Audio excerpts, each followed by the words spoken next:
पूजन करताना स्वयंपाक केला, भजे काढले. भजे करताना ताट वाढताना सगळ्यांच्या ताटामध्ये भजे वाढले, पण महाराजांच्या ताटामध्ये असे भजे जरा भाताचे खाल्ले कोण ठेवले.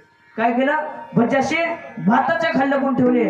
महाराजांना इथं बसल्या बसल्या जर पंढरपूरचं दिसतं, आज जेवताना महाराजांची कधी शिक्षा घेणार. आता महाराज मंडळी आली, गावातले लोक आले, चहा पाणी नाश्ता झालं, समजेला ताट वाढण्यात आलं. ताट वाढल्या बरोबर महाराजांनी श्लोक म्हणला, ब्रह्मार्पणं ब्रह्मावीत ब्रह्माग्नो ब्रह्मनावतम ब्रह्मेवतेन गंतव्यम ब्रह्म कर्म समाधीना. ताटाभोवती पाणी फिरवलं, हात जोडले, हात जोडल्या बरोबर महाराजांनी डोळा मिटवले, जोरात म्हणले हाड हाड हाड हाड. इंजिनियर आजूबाजूला बघितलं, इंजिनियर म्हणतो महाराज आजूबाजूला कुठं कुत्र नाही काय ना, तुम्ही हाड हाड म्हणाले.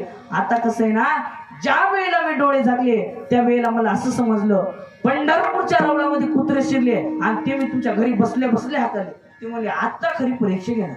महाराज जेवायला बसले, इंजिनियरचं सगळ्यांच्या ताटाकडे लक्ष गेलं. सगळ्यांच्या ताटामध्ये भजे होते, पण महाराजांच्या ताटामध्ये भजे होते कुठं होते?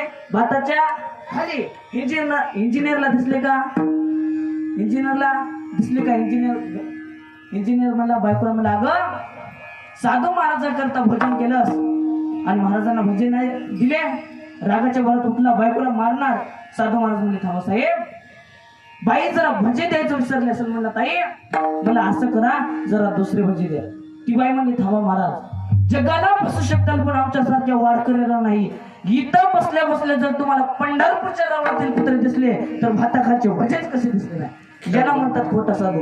आताच्या काळामध्ये साधू संत झाले ते असे ऐसे कैसे झाले मोठू, कर्म करती म्हणती साधू, अंगाला ओण्या राख डोळे झाकून करीती पाप. म्हणून